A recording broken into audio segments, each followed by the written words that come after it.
A gente sabe que na nossa vida, o desafio constante de se manter sem desistir é bravo, não é brincadeira. É mais fácil de desistir. Continuar, perseverar, custa caro muitas vezes para nós. E eu sempre digo que o grande perigo na vida é quando a gente não percebe que está desistindo. Quando alguém lá no meio do jogo fala, olha, parei, não quero mais. Você sabe que ele desistiu, ele sabe que desistiu. Pediu para sair. Claramente, todos estão vendo que ele desistiu. O problema é quando você percebe que tem um jogador que não está dando mais o seu sangue, quando não está se esforçando mais, está prejudicando o time, porque nem ele mesmo percebe que já desistiu. Antes mesmo da partida terminar, mesmo estando de corpo presente no campo, ele já deixou de jogar há muito tempo. Essa é a desistência perigosa. É a desistência velada. É aquela que a gente corre o risco de fazer sem perceber que está fazendo. Num jogo de futebol, o que vai ser o problema? A gente vai jogar com um jogador a menos, que está lá meio morto no meio do campo, fingindo que está jogando. E aí o prejuízo é perder um campeonato, perder uma Copa do Mundo, como já aconteceu. Claro que ganhar é bom. Mas um time ali, no jogo de futebol, isso passa. Agora, quando é a vida da gente que está em jogo, essa negligência não podemos permitir. E mesmo que outros jogadores façam parte do jogo da nossa vida, o principal jogador é você. É você que tem que fazer a defesa, você é o goleiro, você faz a defesa, mas você também é o meio de campo e você é o artilheiro. Tem que ser o artilheiro. Tem que ser o centroavante, aquele que faz o gol. Sabe por quê? Porque nessa partida, ainda que você tenha outras pessoas jogando com você, o protagonismo é seu. E se você começa a entregar os pontos, se você começa a desistir, daqui a pouco você não tem mais condições de vencer. Por quê? Acostumou-se com a desistência. Acostumou a perder.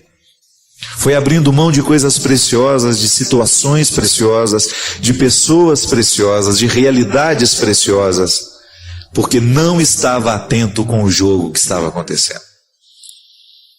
Sabe, minha gente, eu tenho pedido muito a Deus de me dar a sensibilidade de perceber a vida que eu estou vivendo. Eu não quero viver sem perceber a vida.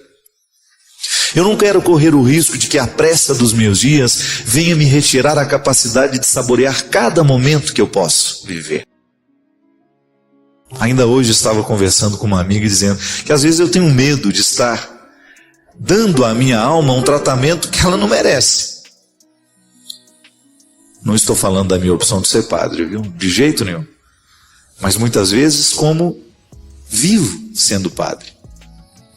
Será que eu preciso mudar alguma coisa no meu ritmo de trabalho, para que eu tenha condições de perceber a minha vida e não perder a capacidade de saborear cada detalhe da minha existência?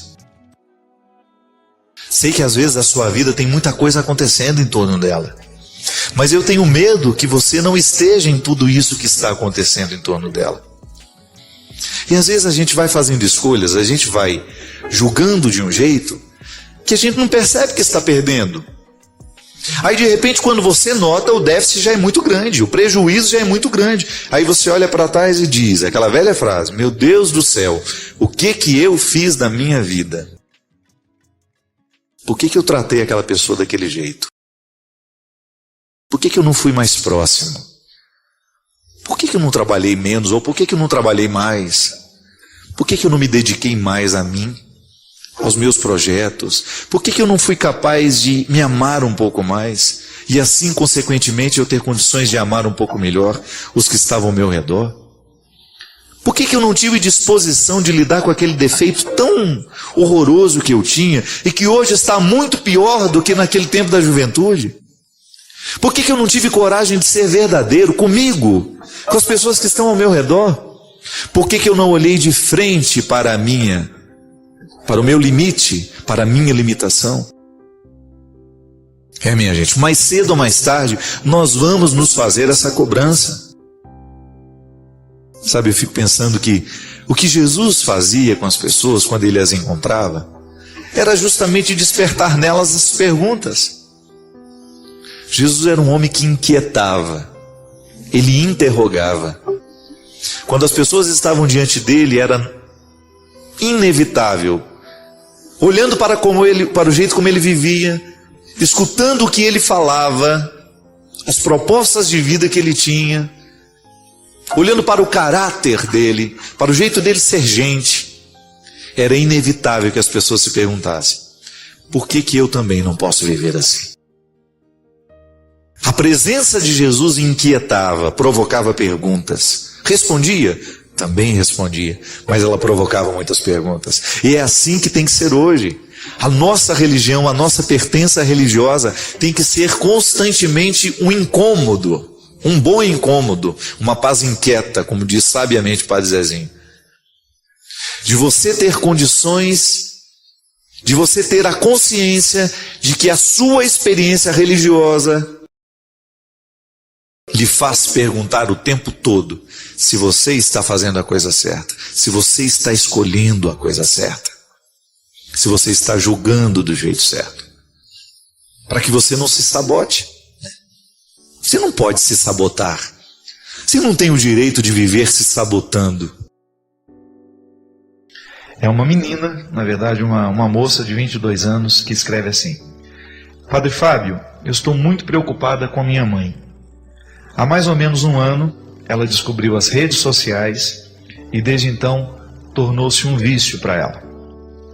Minha preocupação, padre, não é sem razão. De uns meses para cá, minha mãe colocou uma senha no computador e às vezes ela passa madrugadas inteiras, padre, conectada no chat do Facebook. Isso tem sido causa de brigas frequentes entre ela e meu pai. Ela se defende. Diz que é muito sozinha, que não tem amigos e que os melhores amigos que encontrou na vida são todos virtuais. Eu tenho 22 anos, já estou terminando a minha faculdade, sou filha única, trabalho e fico pouco em casa. Meu pai também está sempre ausente por causa do seu trabalho, que o faz viajar muito, e isso faz com que minha mãe fique muito solitária em casa. Desde que ela descobriu essas redes sociais, isso tornou-se um vício na vida dela. Sinto, padre, que meu pai está muito intolerante com tudo isso. E percebo que já existe uma crise estabelecida no casamento deles. Estou muito preocupada. Tento conversar com ela sobre o assunto, mas ela não me permite e diz que ela é minha mãe e que eu não tenho direito de falar absolutamente nada sobre o comportamento dela. Que ela não se mete na minha vida e que, portanto, eu não devo me meter na vida dela. Minha mãe, padre, tem se comportado como se fosse uma adolescente. Fico envergonhada e não sei o que fazer. Como posso ajudá-la, padre? Eu também, minha gente, fico muito preocupado no papel que essas redes sociais muitas vezes desempenham na nossa vida.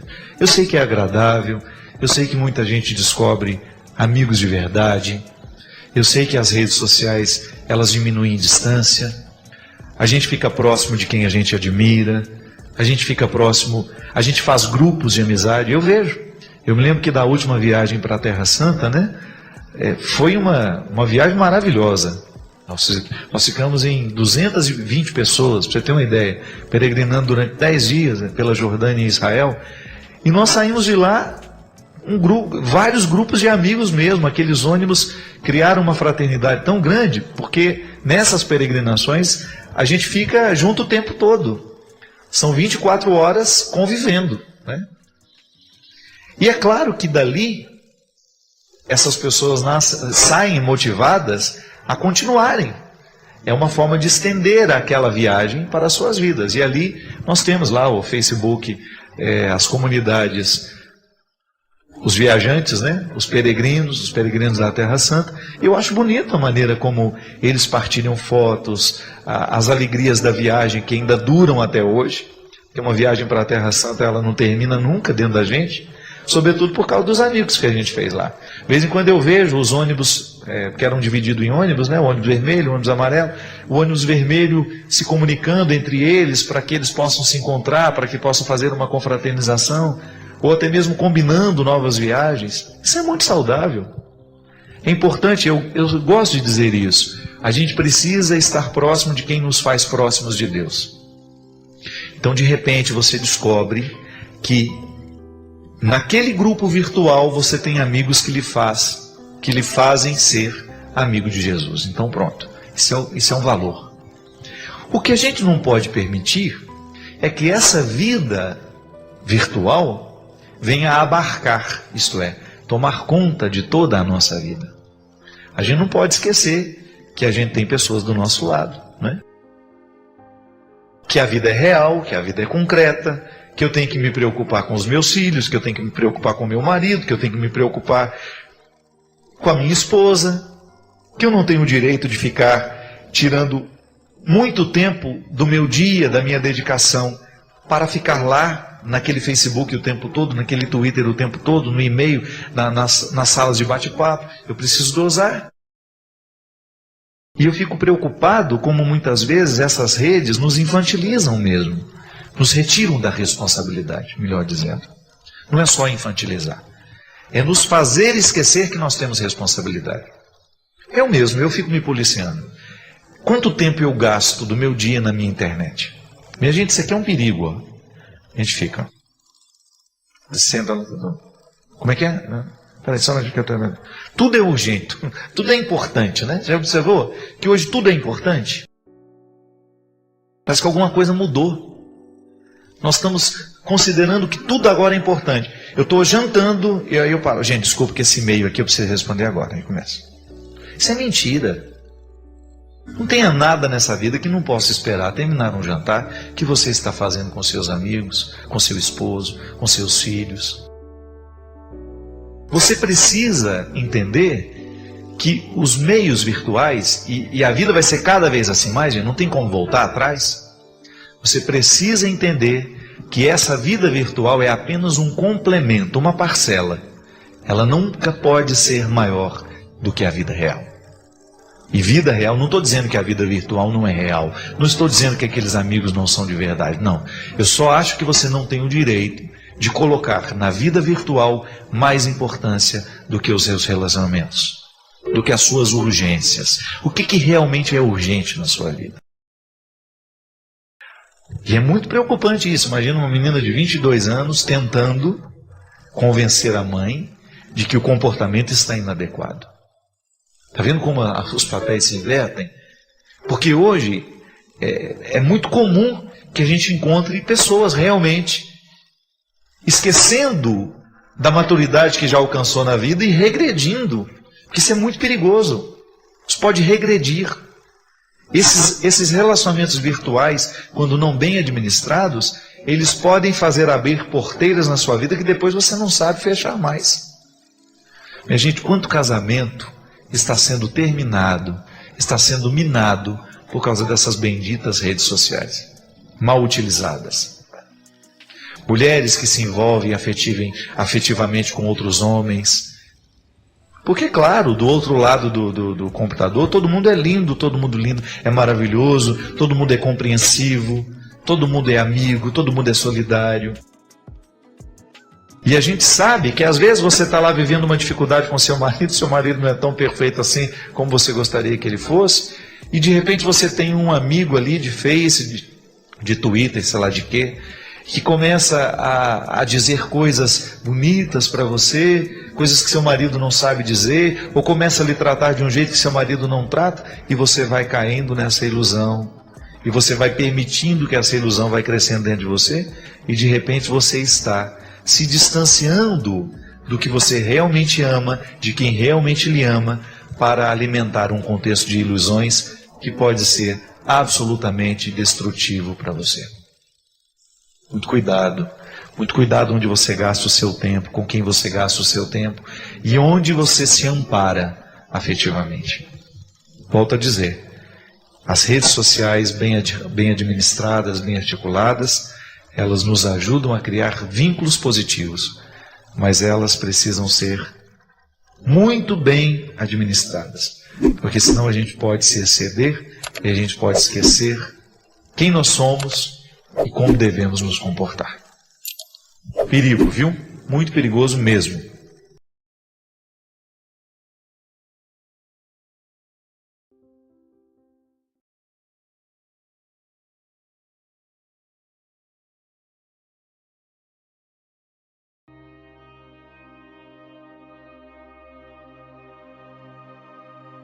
O dom de ser feliz. Ser feliz no contexto de tudo aquilo que é real. Nós não temos o direito de imaginar e de pensar que a felicidade é um estado de letargia, né? Ou de uma forma de entorpecimento, né? Não, ser feliz não é estar entorpecido, esquecido da realidade, distante dos problemas. Muita gente acha que felicidade é isso, que felicidade é um breve momento onde a gente esquece os problemas. Não. Eu acredito que a felicidade é este estado de espírito que contempla dificuldades e possibilidades e a gente se ajeita no meio de tudo isso. Não é assim? Quando você descobre que pode ser feliz mesmo tendo problemas. A dificuldade da vida não pode ser um empecilho para a nossa felicidade. É possível ser feliz mesmo nos momentos da dificuldade. O que vai fazer a diferença é a administração que nós vamos fazer desses problemas, não permitindo que eles venham jogar sombra sobre a nossa felicidade. Eu acredito, minha gente, que até a felicidade é possível quando nós descobrimos que é administrando os problemas que nós vamos enfrentar, que nós vamos encontrar essa felicidade que a gente tanto espera. Felicidade pode ser traduzida também como realização.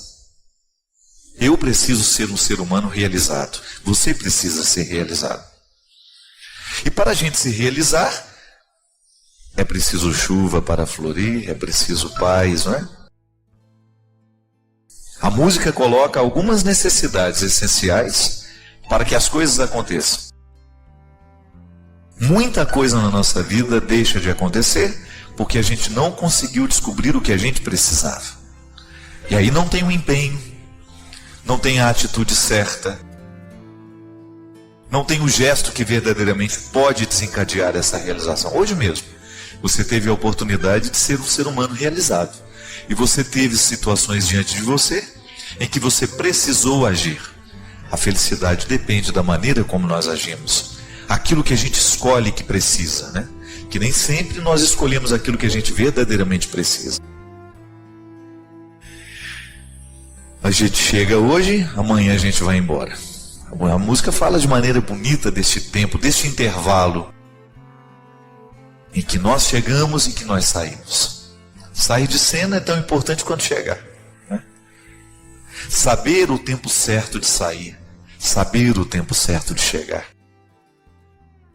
Esse intervalo de tempo que é a vida de todos nós. Nós acreditamos na vida eterna, mas a vida eterna é um segundo momento. Nós passamos por esse intervalo de tempo onde tudo é muito frágil, temporário. E a vida eterna depende do que nós fazemos neste tempo. A vida eterna que nós construímos aqui, né? Nós começamos a construir essa vida que será eterna. E hoje nós somos convidados a pensar em tudo isso. Cada dia da nossa vida é preciso ser um dia em que a gente pense sobre tudo isso. No temporário, no eterno. Como é que nós conjugamos essas duas possibilidades? Como é que a gente vai ficando eterno nesse tempo que nos resta? Ser feliz é um convite que Deus nos faz todos os dias. Cuidado para você não perder a sua vida, cuidado para você não desperdiçar este tempo aqui, sem a oportunidade de se realizar como pessoa. Por isso que a gente precisa se empenhar muito naquilo que nos realiza. Ser feliz dá trabalho. Felicidade não cai do céu. Felicidade é construída, é um dom que vem de Deus, mas é construída aqui com o nosso esforço, com o nosso empenho. É preciso a gente se dedicar à nossa vida. É preciso a gente se dedicar à nossa... Se a gente quer ter uma família bonita, se a gente quer ter uma família feliz, a gente precisa se empenhar para que essa família seja feliz. Se a gente quer ter relacionamentos felizes, nós precisamos nos dedicar a esses relacionamentos. Nós precisamos nos empenhar nesses relacionamentos. É a regra da vida. E quem desconsidera estas regras, corre o risco de se transformar numa pessoa infeliz. Eu não acredito que você queira ser infeliz. Não acredito que você tenha a infelicidade como meta. Às vezes ela acontece. A infelicidade ela vai se acumulando dentro de nós da mesma maneira como nós podemos nos acumular de felicidade. Com escolhas pequenas, com atitudes, com gestos. Nós vamos ficando infelizes à medida em que a gente vai vivendo errado. E de repente aquilo explode dentro de nós. Aí tem outros nomes: depressão, angústia, ansiedade. Nós damos uma série de nomes àquilo que antes a gente só chamava de infelicidade. São muitos os motivos que entristecem as pessoas hoje. Nós sabemos, o mundo mudou, a realidade mudou, as exigências são maiores. Mas veja bem, se as exigências são maiores, maior também tem que ser o nosso empenho. E é interessante isso, para cada tempo da nossa vida, há um tipo de exigência. Pode ser que hoje você tenha vivido um momento de mais tranquilidade, pode ser que hoje não. Pode ser que hoje esteja sendo mais exigente do que foi ontem. A sabedoria é a gente ter os olhos abertos para a gente perceber quais são as exigências do dia de hoje. É igual criar filhos, né? Quando uma criança nasce, você tem um tipo de exigência. Ela é muito mais física. Tem um tipo de exigência. Ela é muito mais física. Você precisa estar atento se a criança está com fome, se a criança fez cocô, você precisa trocar a fralda. Por que ela está chorando, se está com cólica. São exigências que você precisa, são vitais, né? São diretamente ligadas à vida física, eu estou dizendo. Claro que tudo isso repercute no afetivo da criança. Mas à medida em que essa criança vai ganhando mais autonomia, né, que ela vai tendo o controle dos esfíncteres, ela vai sabendo ir ao banheiro sozinha, ela sabe reclamar que ela tem fome, ela sabe reclamar que está com frio, ela sabe pedir, ela solicita, você começa a ter uma outra forma de cuidado com aquela criança. Você vai começar a prestar atenção em outras coisas que ela não sabe pedir, que ela não sabe solicitar, mas que é de extrema importância que você seja presente naquele momento, porque criança precisa ser auxiliada. Não é um ser humano que está pronto. Aliás, ninguém está pronto, né? Mas vai mudando esse nível de exigências. A criança tem necessidades, dispensa cuidados que geralmente um adulto não dispensa. Se está dispensando, tem alguma coisa errada, né? Mas é na observância desta necessidade nossa de cada dia. Quais são as demandas do dia? Assim como um empresário precisa colocar na mesa quais são as questões mais urgentes da sua empresa, porque se ele descuidar, ele vai pagar caro por isso. Na nossa vida é a mesma coisa, minha gente. O Eto escreveu um livro sobre isso. Administrar a vida é o negócio mais urgente. E é verdade. Não descuide da administração da sua vida. Aí você sabe tudo que precisa ser administrado. Seu trabalho, sua vida afetiva, seus relacionamentos, sua família, seus sonhos. Administrar sonhos é importantíssimo para que a gente se realize. Não é a concretização do sonho que nos realiza. Às vezes é o processo de feitura, a genética do sonho, né? Quando você começa a produzir dentro de você sonhos para aqui 10 anos. Então você começa a estabelecer metas. Isso faz o ser humano ficar vivo. Muitas pessoas estão deprimidas porque elas deixaram de sonhar. Muitas pessoas estão angustiadas, sem vontade de levantar da cama, sem vontade de abrir a porta do quarto, porque deixaram de nutrir sonhos. Deixaram de ter projetos. Um ser humano não pode ser feliz sem ter um projeto. Pode ser um projeto pequeno, mas tem que ter. Eu já contei aqui, mas vou relembrar. Viktor Frankl, pai de uma linha da psicologia, que nós chamamos de psicologia do sentido da vida, a logoterapia. Viktor Frankl viveu a tristeza dos campos de concentração. Então ele vivendo ali, ele percebia que as pessoas que perdiam o sentido da vida eram aquelas que já não tinham mais esperanças de que fossem sair dali, encontrar um familiar, encontrar pessoas que amavam. Elas estavam entregues ao processo da morte. Elas deixavam de alimentar sonhos. Viktor Frankl, medroso de que isso acontecesse com ele também, começou a cuidar de uma flor na janela. Então estabeleceu com aquela flor um vínculo. Se eu morrer, essa flor morre. Veja bem, um homem grande como foi Viktor Frankl, num determinado momento da vida, faz como projeto de vida cuidar de uma flor. Mas foi justamente aquela flor que fez com que ele não perdesse o sentido da vida. Ele sabia que a vida da flor estava diretamente ligada à sua experiência de sentido. Eu vi uma dessas páginas de internet de notícia, que também não sei qual o país, que um jogador ele fez um gol contra e logo depois ele teve um infarto e morreu. Esse rapaz morreu na hora. Ele ficou tão... É aquela velha história. O momento presente foi tão difícil para ele administrar que o coração não deu conta. A emoção, né? A sensação de fracasso deve ter sido tão terrível dentro dele, coitado, que ele teve um ataque fulminante do coração. Minha gente, a mesma coisa acontece conosco. É impressionante o quanto que um acontecimento desse, às vezes um fracasso que você vive na vida, um gol contra que você faz, às vezes a pessoa tem tanta dificuldade de administrar aquele gol contra, aquele momento de fracasso, que ela decide naquela hora, com um processo inconsciente, que, olha, eu vou morrer a partir disso. Eu vou morrer a partir de hoje. Eu não vou me permitir mais ser feliz, eu não vou me permitir mais ser alegre. É muito estranho isso. A psicologia nos ensina que todo o processo de culpa na vida de uma pessoa é assim. É um processo inconsciente de condenação que ela faz, que ela vive. Então, porque um dia ela teve uma experiência traumática, uma experiência desastrosa, magoou profundamente alguém, ou ela errou profundamente, né? Ela machucou-se naquele momento em que machucava o outro, em que estragava a vida de alguém, ela internaliza aquela culpa dentro dela. Às vezes ela não está nem lembrando mais daquilo, mas a culpa está atuante dentro dela.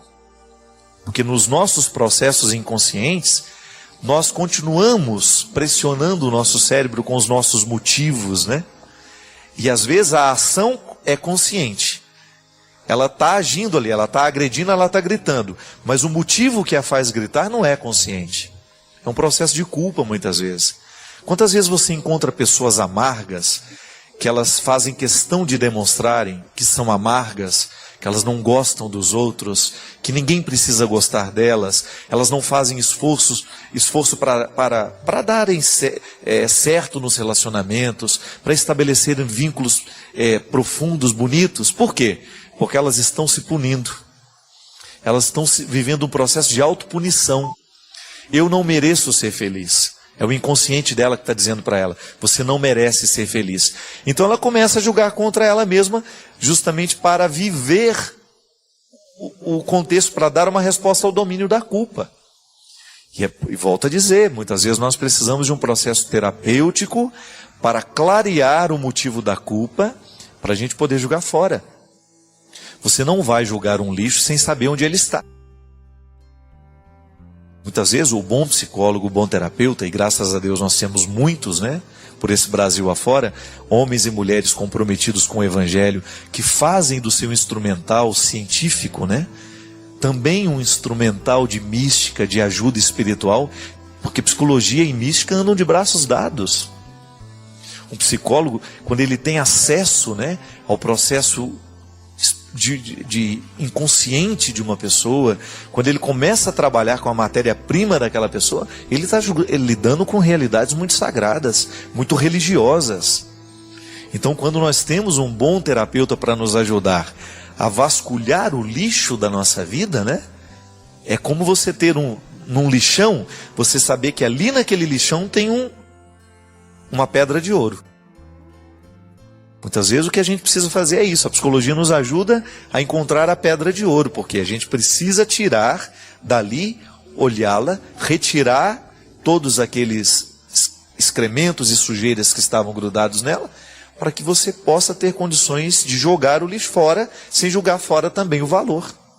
Tem aquela velha história, né? Joga a água fora, mas joga a criança junto na bacia, né? Então, o que nós muitas vezes precisamos fazer? Não permitir que a morte seja uma decisão. Às vezes a gente decide morrer. Como? Quando eu trago o vício para a minha vida. Quantas vezes eu encontro pessoas, o cigarro muitas vezes é uma fixação numa determinada realidade, né? Um processo de autopunição. Porque, gente, se você pega lá todas as substâncias cancerígenas e tóxicas que existem no cigarro, você livremente acender aquilo e jogar para dentro do seu organismo, algum motivo estragado tem que ter para você fazer isso.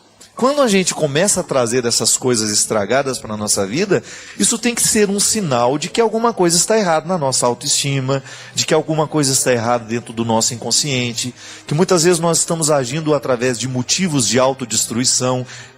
Isso é muito estranho. Quando você percebe que um ser humano decide morrer de maneira socializada. Será que não existe uma autopunição ali? Então, às vezes, ali naquele caso que o Christian contou, o jogador infartou na hora. Mas nós nem sempre infartamos na hora. Nós vamos, porque não somos capazes de articular o que é ruim dentro de nós, a gente vai lá e começa a trazer coisas desagradáveis para a nossa vida, quase que como dizendo, olha, eu decidi que a partir de hoje eu vou morrer. Eu me lembro de uma história que eu vivi lá na minha cidade, em Formiga, um casal que era muito unido. Era bonito de ver aquele casal. Eles não tinham filhos e lá pelas tantas descobriram uma doença nele, um câncer altamente agressivo que o matou no espaço de 30 dias, gente. A mulher que até então era extremamente saudável, que acompanhou todo aquele processo de morte do marido com extremo sofrimento por causa da ligação que os dois tinham. Eu me recordo direitinho no dia do velório dele. Ela só dizia a mesma coisa o tempo todo. Eu não quero mais viver. Eu não quero mais viver. E veja bem que ela estava gozando de excelente saúde. E todo mundo ficou muito intrigado com aquela frase dela. Eu não quero mais viver, eu não consigo mais encarar o mundo sem ele. E ela dizia isso o tempo todo. E aí, minha gente, 20 dias depois aquela mulher estava morta também. Sabe por quê? Desenvolveu o mesmo câncer que ele. Não é estranho? Para mim, aquele caso, aquela história que aconteceu lá no interior de Minas Gerais, foi, para mim, uma prova concreta de que a vida passa o tempo todo pelas nossas decisões. Isso não estou falando de programação neurolinguística, eu não estou falando disso não.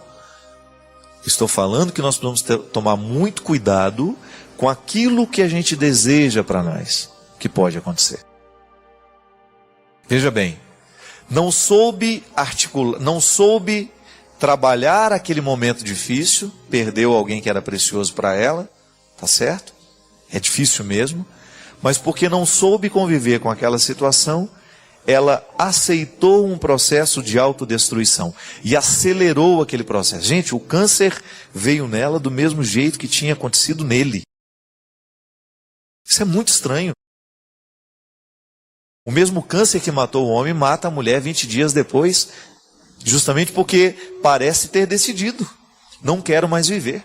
Quantas vezes nós percebemos isso acontecer dentro da gente? E aí é a hora de acordar. Acorda, pelo amor de Deus.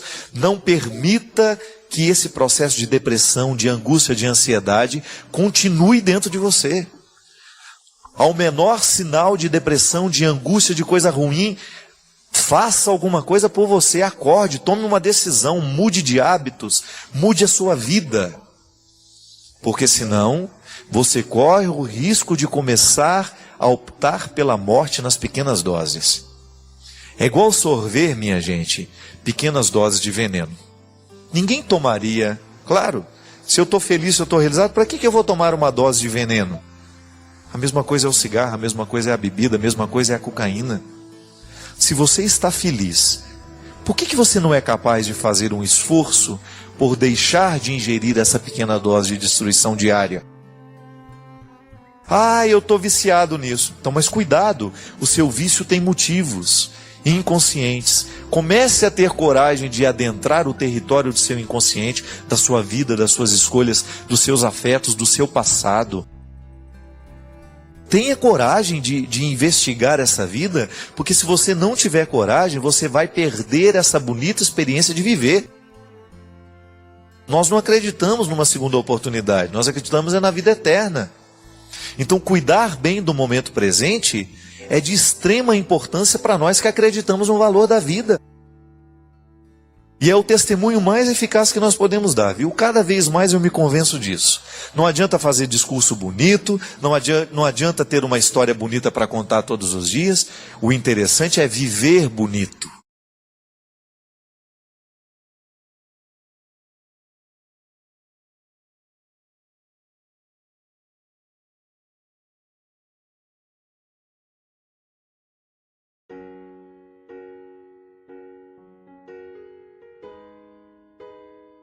O Verbo encarnado, isso é, Jesus, porque Cristo já é um título atribuído, Jesus viveu na sua história todo o processo humano. Isto é, poderíamos dizer, Jesus sendo Deus, ele andou mais cedo do que as outras crianças? Será que ele foi privilegiado em ter alguns dons especiais, por exemplo, em poder ficar de pé antes da hora? Não. Jesus viveu e cumpriu todos os passos que o ser humano precisa viver, porque senão Deus estaria violando esta liberdade, né? Ou não estaria cumprindo na totalidade o mistério da encarnação. A gente diz que a única coisa que Jesus não experimentou da humanidade foi o pecado. Mas por quê? Porque ele foi um homem que viveu com retidão o tempo todo a experiência de ser quem ele era. É claro que ele não poderia experimentar a experiência do pecado original, porque ele veio para corrigir o pecado. Então, aí no paralelo da cristologia com a antropologia, na antropologia você tem a figura de Adão.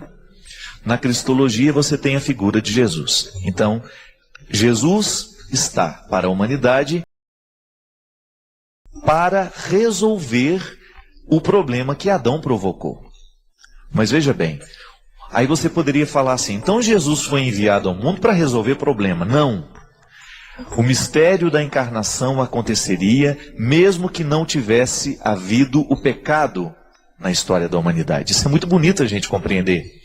Deus gostaria de experimentar a realidade humana e já estava, no prólogo de João você já vê que desde o início a presença do Verbo já está no processo da criação do mundo. E que depois o próprio Verbo viria experimentar a vida na Terra. Então essa é a teologia. A cristologia explicitando que Jesus viveu todo o processo humano, inclusive o de morrer. E ao morrer, ele traz a realidade humana para uma nova realidade, que é a ressurreição. Que até então o pecado de Adão nos configurava para a morte. Ele nos jogava para a morte. O pecado de Adão colocou dentro de nós uma herança que você tem, mesmo que a gente não queira, mesmo que a gente queira tirar o nome dos testamentos agora, não tem como. Nós somos marcados pelo pecado original, pelo limite original, dê o nome que você quiser. De qualquer maneira, ao descer à mansão dos mortos, Jesus experimenta a totalidade dessa encarnação. Mas dali vem o novo sentido da morte, que é justamente a ressurreição, que é essa categoria nova que vai nos livrar da condenação da morte eterna. Não é verdade? Porque a partir do momento que Jesus ressuscita, e já que ele é humano, toda a humanidade cumpre com ele o destino que um dia Jesus, isso é, ele vive antes de todos nós aquilo que toda a humanidade vai viver. Ele ressuscita e nos coloca então agora nessa vocação de também sermos direcionados e chamados a eternidade, a vida de ressurreição. Que ela pode ser desdobrada o tempo todo na vida prática. Tem um aqui que eu achei muito interessante. Ele falou assim: Padre Fábio, eu tenho frequentado a Igreja Católica, mas atualmente tenho tido muita dificuldade de participar da minha comunidade, pois eu esbarro o tempo todo na hipocrisia das pessoas. Eu vejo muita gente trabalhando, mas não pelo valor da evangelização, mas por vaidade, usando da igreja como lugar de projeção pessoal. E isso tem enfraquecido muito a minha fé. Gostaria que o senhor falasse sobre essa questão.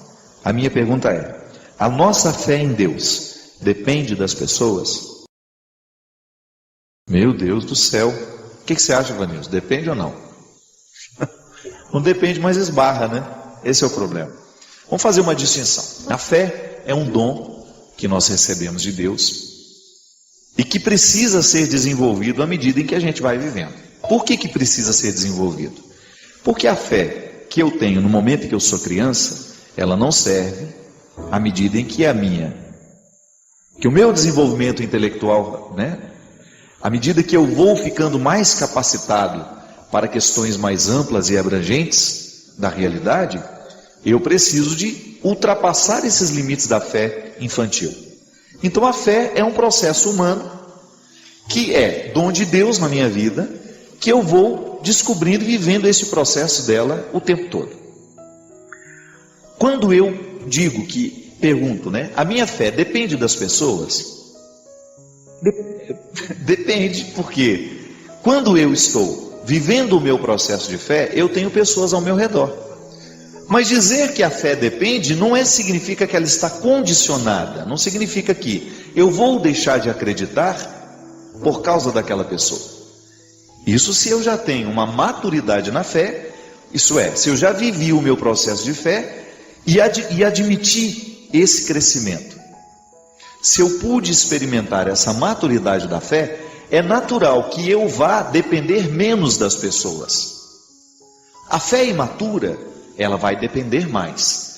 Quando eu estou num estágio de fé, eu preciso do testemunho dos outros. Quando eu estou lá, quando eu sou criança, quando eu sou adolescente, quando eu ainda não tenho uma fé muito consistente, eu vou precisar do testemunho das pessoas. À medida em que eu faço a minha experiência, que eu mergulho em Deus e faço por mim mesmo, essa experiência que vai me marcar e que vai me definir como um homem de fé, a minha dependência das realidades humanas, ela acaba sendo bem mais tranquila. Vai ficando menos pesado, vai pesando menos dentro do meu contexto humano a presença do outro. Mas ela ainda continua esbarrando nela, porque a fé é vivida também em comunidade. Quando você diz que você tem dificuldade de olhar para as pessoas que estão na sua comunidade, de interpretar, de viver com elas essa partilha e de descobrir que às vezes elas fragilizam a sua fé, significa que você está também reconhecendo que a sua fé não está tão madura assim, que é bom você viver esse crivo. Não é nenhum problema você descobrir, a partir desse testemunho ruim das pessoas, que você ainda está precisando aumentar e viver com mais fecundidade a sua fé. Quantas vezes na minha vida eu reconheço isso? Olho para alguém que não está testemunhando do jeito certo, que está fazendo tudo errado, e eu vivo aquela tentação de pensar: eu vou deixar de acreditar. A gente que conhece os bastidores, muitas vezes, da fé, nós corremos um risco muito grande. Quanto mais a pessoa trabalha dentro da comunidade, mais contato ela vai ter com a fragilidade das pessoas. Ela vai ver que a fé passa o tempo todo pelas realidades humanas. E aí a gente precisa distinguir, A igreja é santa, mas é também pecadora. Então, ao olhar para as fragilidades do meu irmão, eu não tenho que perder a minha fé em Deus. Eu tenho que ficar mais observante para as fragilidades do meu irmão que estão em mim também. O respeito às regras divinas é sinal de amadurecimento místico. Mas há um detalhe a ser observado. Não basta obedecer. Carece que a obediência seja ato livre, movimento natural que o coração realiza por reconhecer o valor que se alberga na regra. A lei sagrada não foi estabelecida para nos oprimir. Ela é fruto do amor divino. A primeira referência que dela temos está no livro de Gênesis, na passagem que Deus ordena a Adão e Eva permanecerem dentro dos limites do paraíso. Uma regra foi estabelecida, mas não era sem motivo. Era para que o encontro fosse possível.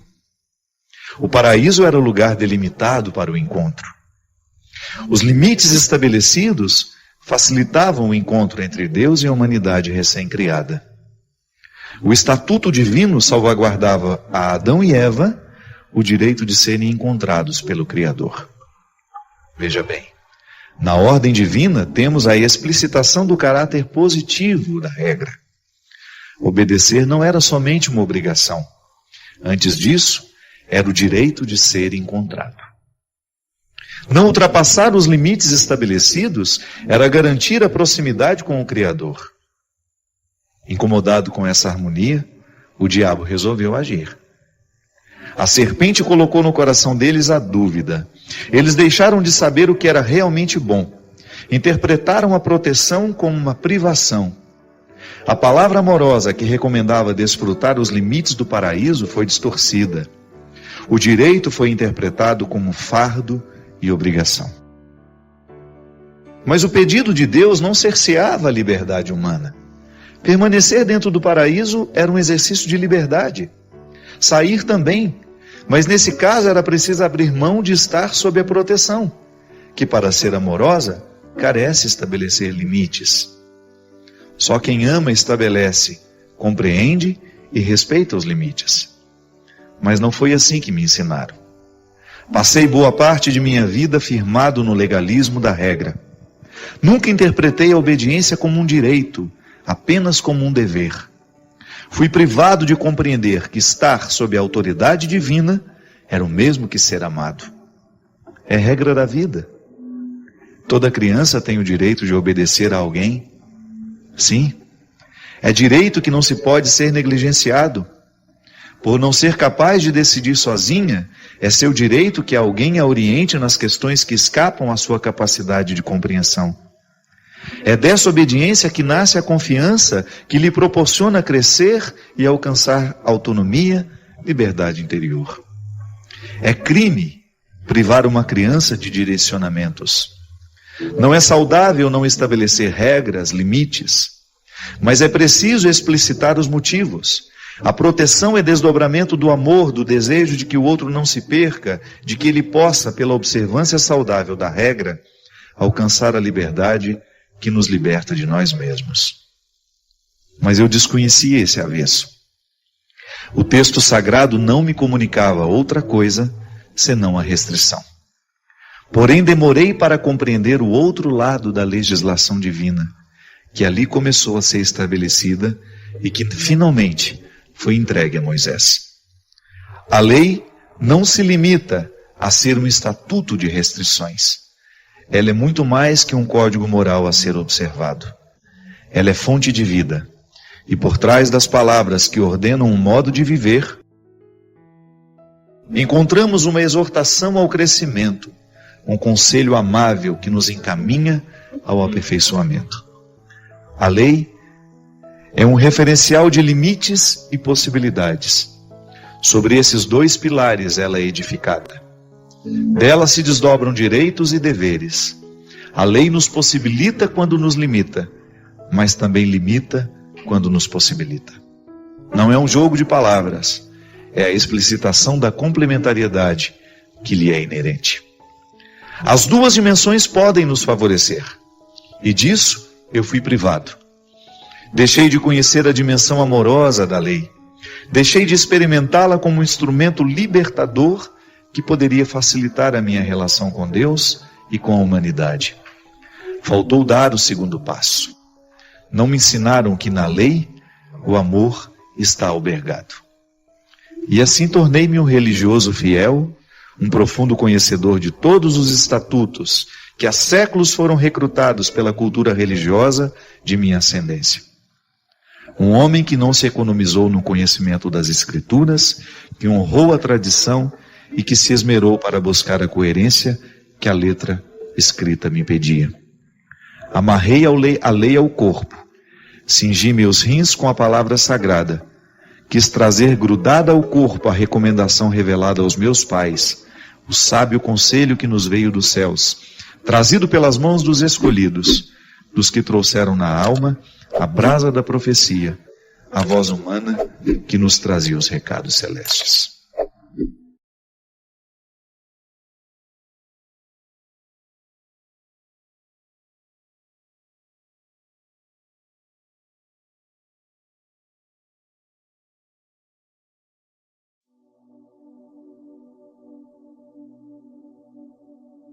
Padre Fábio, gostaria de saber o seguinte: quando nós somos magoados e perdoamos as pessoas, mas lá no fundo do nosso coração a gente ainda sente uma tristeza, isso é sinal de que a gente não perdoou realmente?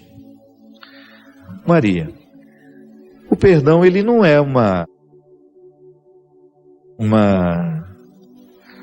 é que a gente poderia dizer? Ele não consegue apagar dentro de nós de uma vez as mágoas que aquela realidade nos provocou. O perdão, ele é processual. A gente não sabe quando ele começou, a gente sabe. É quando a gente percebeu que o nosso coração já está disposto a dar um passo na direção daquele que nos machucou. Enquanto você sente uma resistência, é porque você ainda não está disposto ao perdão. Santo Agostinho também dizia que até para a gente perdoar, para reconhecer um erro, nós já temos que estar sob o influxo da graça. Eu já tenho que estar sob a influência da graça de Deus para ser capaz de reconhecer os meus erros. Quando eu caminho na direção de alguém, eu inicio ali um processo. Pode ser que naquele pedido de perdão, eu ainda não consiga arrancar do meu coração tudo aquilo que o outro provocou de ruim dentro de mim.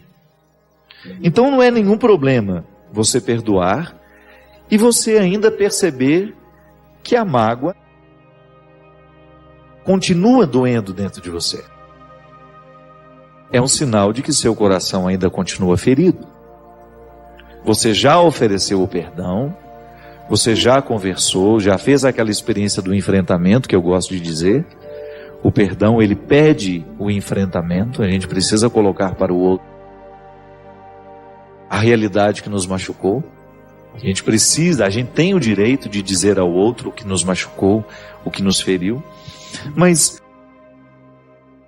é o próprio tempo, é o movimento do tempo que vai fazendo com que aquilo que doía tanto passe a doer menos. E é interessante porque quando eu me disponho a perdoar, Deus age de maneira muito poderosa dentro de mim.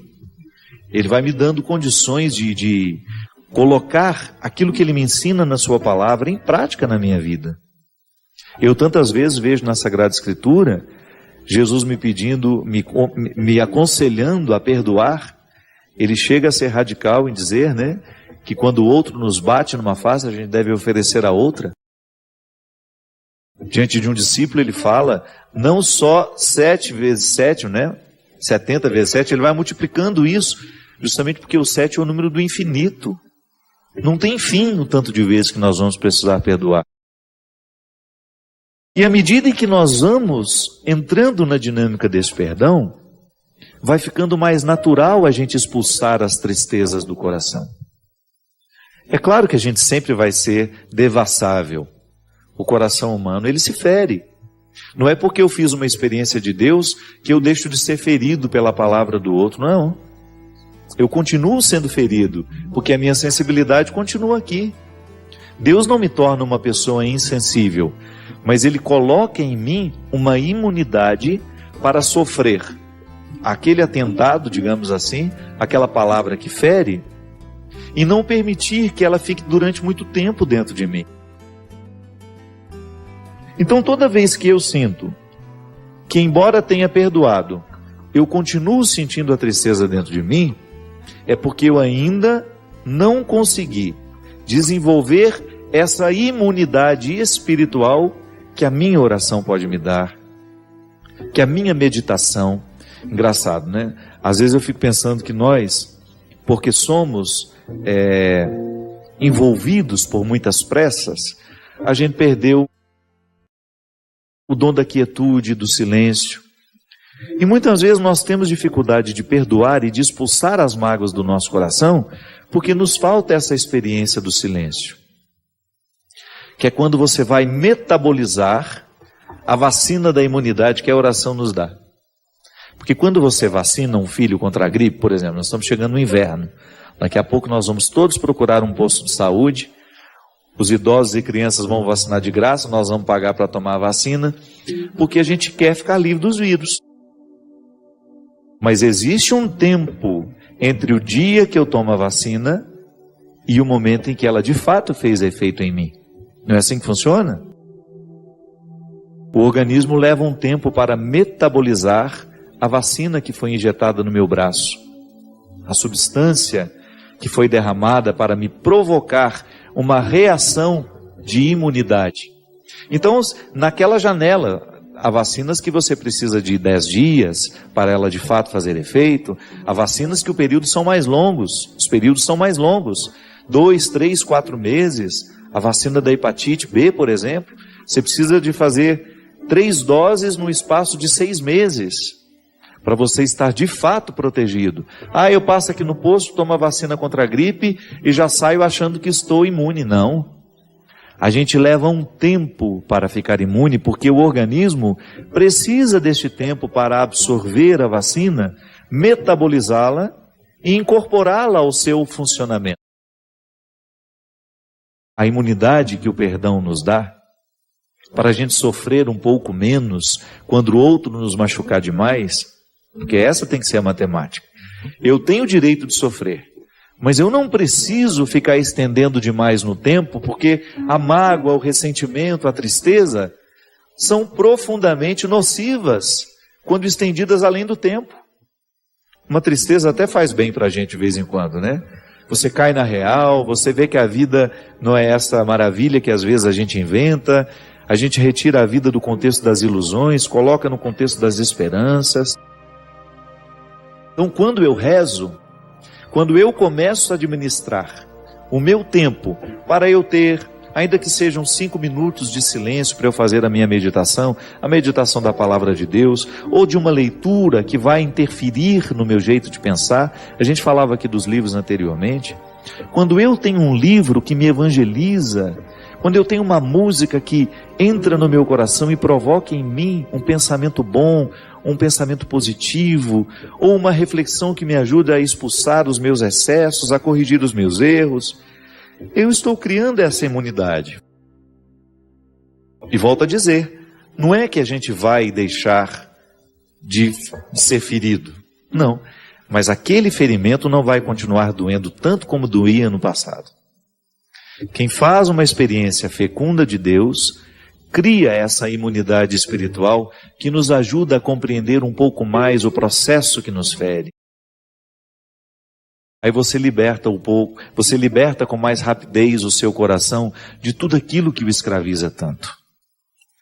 É engraçado, né? É a mesma experiência de abrir o mar.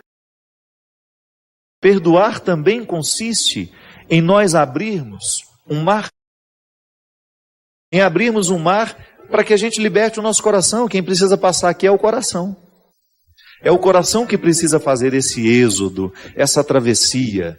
De repente o coração está aqui, amargurado, deprimido, porque ele foi magoado, porque ele foi machucado, ele foi traído, uma pessoa lhe fez algo muito cruel. Então tá bom, você faz o mesmo que Moisés fez. Segura o seu coração pela mão. Põe esse coração para caminhar na direção de uma libertação. Primeiro, porque você precisa racionalizar. Você não merece guardar rancor nem ódio. Às vezes nós temos aquela ilusão de que o ódio que a gente sente faz mal ao outro, que a gente quer se vingar dele. Não tem nada mais idiota do que isso.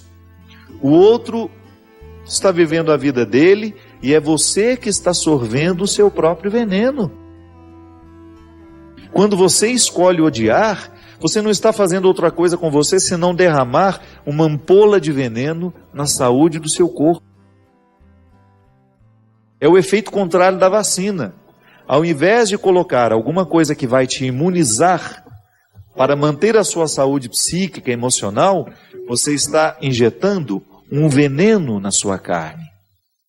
Que o ódio, ele pode ser encontrado até nos exames de sangue que a gente faz. Porque ele provoca uma desordem tão grande.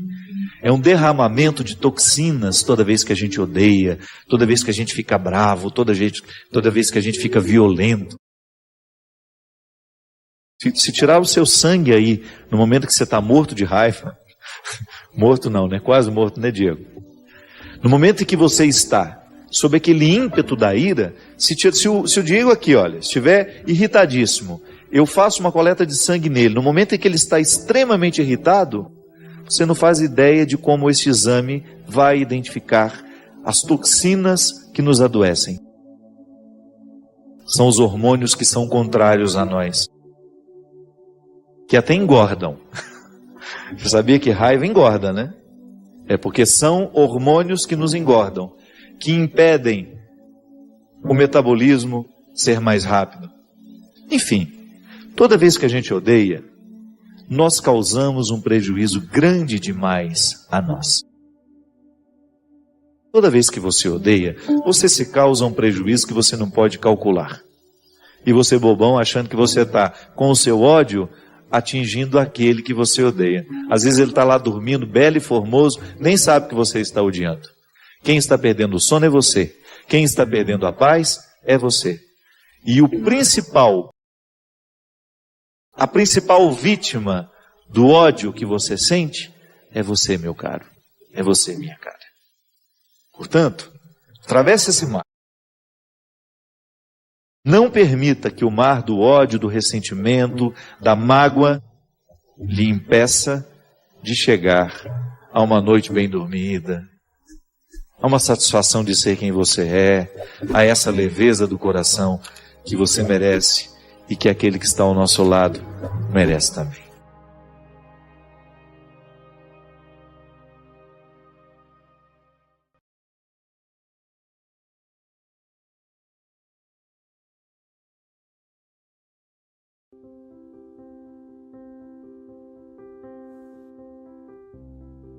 Gostaria de saber, já que segundo o Apocalipse o mundo vai acabar, ele vai acabar mesmo? E se Deus vai voltar para levar para si um povo escolhido por ele, qual é a característica deste povo? Por favor, me indica na Bíblia uma resposta. Veja bem, todo o Apocalipse está escrito a serviço de uma comunidade, já disse isso daqui.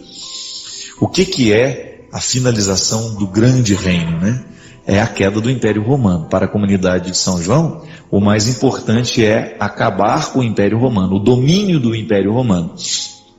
Então todas aquelas profecias apocalípticas, elas estão diretamente ligadas a uma realidade histórica, uma necessidade de libertação do povo com o poder romano.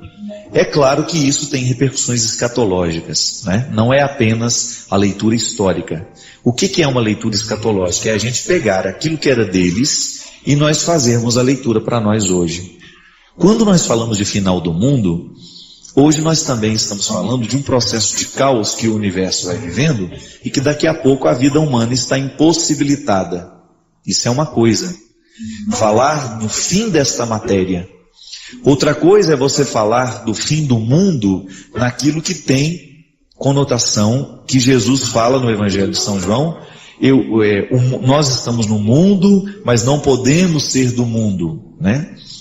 Vamos trabalhar essa expressão como sendo o fim do mundo a que se refere o Apocalipse é justamente essa finalização de tudo que é ruim e que precisa terminar, porque a experiência do mal no mundo vai levando o mundo para o caos. A experiência do mal vai fazendo com que a realidade volte a ser caótica, porque o mundo é aquele que está na ordem, o imundo é o que está fora da ordem. O Apocalipse ele é uma palavra que está sempre a serviço deste imundo que precisa voltar a ser mundo, daquilo que está fora da ordem e que precisa ser reestabelecido. E aí nós temos então uma esperança da parousia, de que Jesus voltará, que é uma esperança escatológica, mas é também histórica. Sobre este retorno escatológico, eu não sei lhe dizer muita coisa. Porque até mesmo a Sagrada Escritura fala disso. Não sabemos quando nem como será. Quando é que Jesus volta ao mundo? Quando eu, como pessoa, assumo o compromisso e a responsabilidade de sê-lo de novo. Quando eu, como pessoa, assumo em mim a responsabilidade de ser Jesus para aqueles que estão do meu lado. Jesus voltou. Não estou falando de uma volta escatológica sobre aquela que é essa que você me pergunta. Eu não sei como será, como se dará, porque não temos uma revelação sobre isso. Mas sobre esse retorno na história, sobre isso nós podemos falar. E isto é matéria humana. Eu sempre gosto de dizer isso, gente. Eu não fico falando daquilo que eu não sei. Eu não vou ficar fazendo perguntas para mim sobre aquilo que eu não sei responder. É como que será depois que eu morrer? Não adianta eu ficar fazendo essa pergunta só morrendo para saber. É uma pergunta absolutamente infértil. Eu querer saber como será depois da minha morte, eu não posso. O máximo que eu posso fazer é sonhar, é ficar imaginando, mas isso não é resposta plausível. Agora, como é a minha vida, sobre isso eu posso falar. Como é a sua vida, sobre isso você pode falar. Então, se você não tem condições de ocupar-se de como será a sua morte, de como será depois que você morrer, ocupe-se daquilo que você pode. E muitas vezes nós perdemos um tempo danado fazendo esse tipo de pergunta para nós. E às vezes a gente perde a qualidade da nossa vida projetando a nossa preocupação o tempo todo nesse fim do mundo anunciado. Eu não me ocupo dessa realidade. A única coisa que eu permito desse fim do mundo que venha para dentro de mim, sabe o que é? É a urgência de eu fazer hoje aquilo que eu preciso fazer. Eu saber que Jesus vai voltar e que pode ser a qualquer momento, me coloca numa perspectiva de vigilância. Então eu quero ser um bom homem hoje, você pode ser uma boa mulher hoje, vamos ser o melhor ser humano que nós pudermos hoje, por uma razão simples. Jesus está voltando. E no momento em que eu me organizo como pessoa, que eu saio do caos, que eu deixo de ser imundo, eu entro nessa perspectiva do reino de Deus. E isso é muito bonito. O caos que o mundo está, essa poluição que o mundo tem, esse problema ecológico que nós vivemos, é também um problema humano. Nós não podemos negar que as nossas geleiras também estão inundando a nossa vida. Nós também não podemos negar que o nosso clima está complicado. Que você também tem tempestades dentro de você, que você também vive o perigo constante de furacões que quase te derrubam como pessoa. Não é só a Califórnia que pegou fogo, não. Tem muita gente com fogo interior acabando, destruindo tudo, queimando tudo. O fogo do ódio, o fogo do desamor. Tem muitas geleiras caindo, muita gente sendo destruída por essas enchentes tenebrosas, terríveis. As enchentes dos nossos ódios, da nossa preguiça, da nossa insatisfação, da nossa frustração. Minha gente, os problemas ecológicos do mundo, eles acontecem e estão presentes o tempo todo. Mas eu arrisco a dizer que hoje o problema humano é muito pior do que tudo que está acontecendo em volta de nós. E aliás, o que está acontecendo em volta de fora é apenas uma consequência da desordem interior. Foi justamente a ganância por um mundo novo que fez com que o homem destruísse a estrutura de mundo que nós temos. Então, se o mundo hoje está imundo, se hoje a poluição está tomando conta das nossas cidades, é porque nós estamos poluídos por dentro também. A nossa mentalidade está poluída, nós estamos maldosos demais, nós estamos buscando o mal o tempo todo, nós estamos fazendo opção pelo mal o tempo todo. E aí, as catástrofes, essas que destroem as cidades, elas acontecem com a mesma intensidade dentro de nós. E você sabe muito bem disso. Não estou falando de uma teoria. Você também deve ter sido em algum momento da sua vida vítima das suas tempestades interiores. Não foram poucas as vezes, não é verdade? Não foram poucas as vezes que você também teve a sua Nova Orleans aí totalmente inundada. Não foram poucas vezes em que o seu coração ardeu, sofreu com os fogos que são próprios do mundo de hoje. com as injustiças que são próprias no mundo de hoje, com os sofrimentos que são próprios dentro do mundo de hoje. E você queimou e você destruiu as suas moradas, assim como a Califórnia também foi destruída pelo fogo que arrasou aquela região. A vida é assim, minha gente. As tragédias estão de fora, mas é porque antes elas estão dentro de nós. E as tragédias acontecem de fora à medida em que a gente não cuida das nossas tragédias interiores. Volte à simplicidade. Busca lá as suas raízes. Apague os fogos. Estanque essa enxurrada. Conserve as geleiras. Há tanta coisa dentro de você que merece cuidado. E que às vezes um simples retorno às suas raízes, você começa a se apegar àquilo que é essencial. Quando a gente se dispersa nos nossos acidentais, a gente deixa de enxergar aquilo que é essencial. Que Deus te abençoe. Que Deus te ajude a reconstruir a sua cidade interior tão devastada, tão destruída, tão estragada às vezes. E seja feliz na medida que você pode. Uma certeza eu tenho, você merece. Tenho uma dúvida, padre. No decorrer de nossas vidas, nós nos deparamos muitas vezes com pessoas que pela nossa natureza humana não conseguimos gostar. Quero saber, qual é a atitude correta que devemos tomar? Fingir que amamos essas pessoas e em certas oportunidades causar o mal às mesmas, ou ignorá-las como se nunca tivessem existido em nossas vidas? Obrigado. Minha filha, nenhum dos dois, né? Pelo amor de Deus. Fazer um mal sem que ela perceba que você está fazendo mal, não. Primeiro a gente precisa identificar o seguinte, que a vida, a aproximação, ela se dá a partir de duas regras.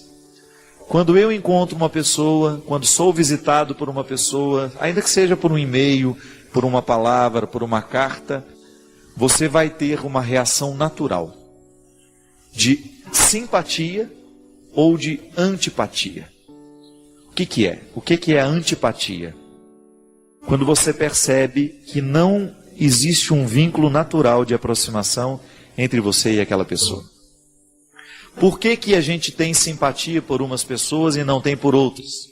É um mistério, minha filha. Não sabemos identificar isso. Isso é sensorial, não sei.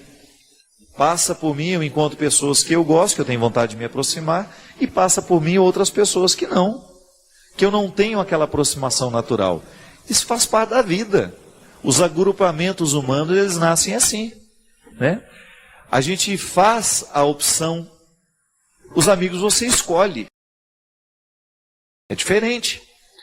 A partir da simpatia que você tem, por causa do parentesco espiritual, eu gosto de dizer isso, eu acho que quando a gente ama alguém, ainda que você não tenha motivos para isso, você gosta naturalmente daquela pessoa, você gosta de ouvi-la, você gosta de estar com ela, é porque existe um parentesco espiritual natural. Agora pode ser que isso não seja recíproco, então cuidado, porque às vezes você fica insistindo num parentesco que só tem do seu lado. Volto a dizer, a amizade é uma escolha, você escolhe os seus amigos. Parente não, por exemplo. Você não escolheu seu irmão, você não escolheu sua mãe, você não escolheu seu pai.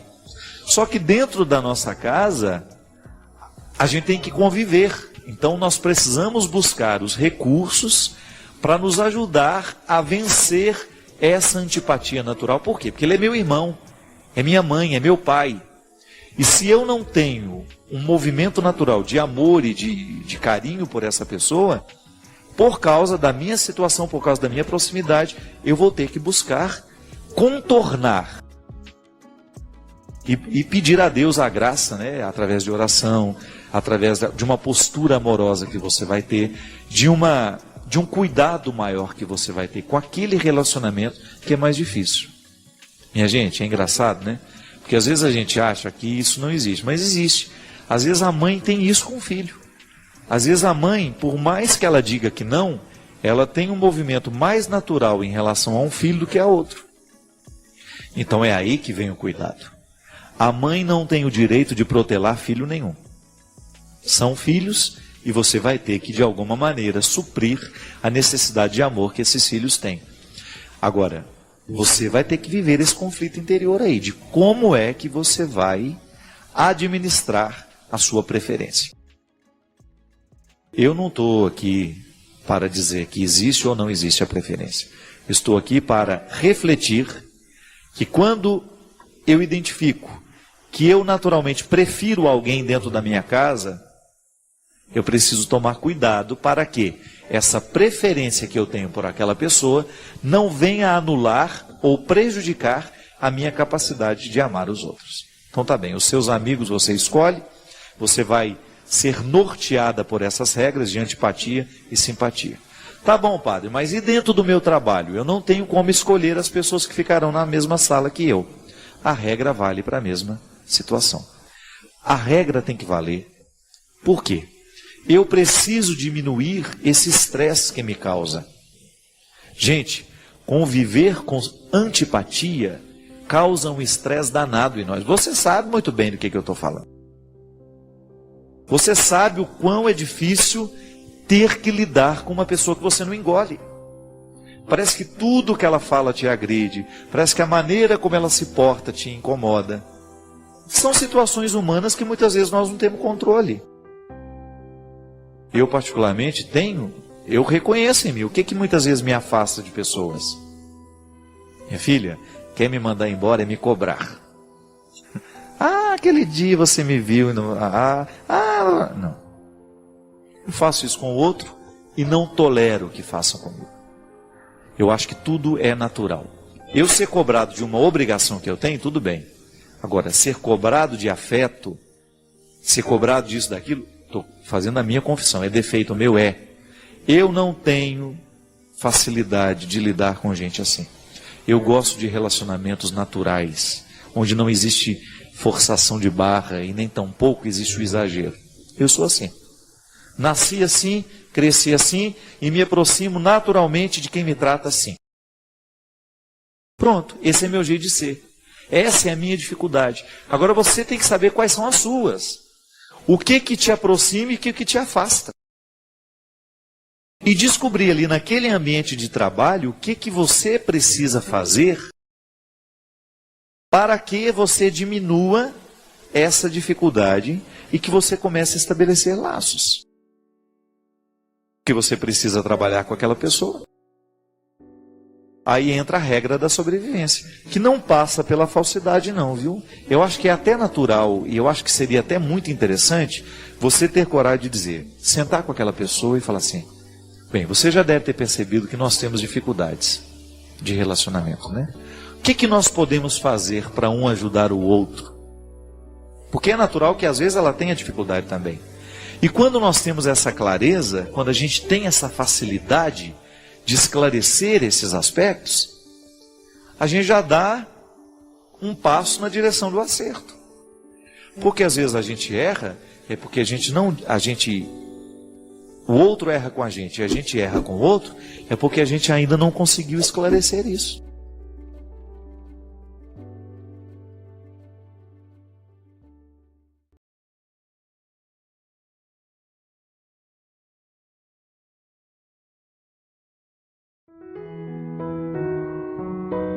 Gostou do vídeo? Deixa o like, inscreva-se e compartilhe. Escreva o seu pedido de oração aqui nos comentários.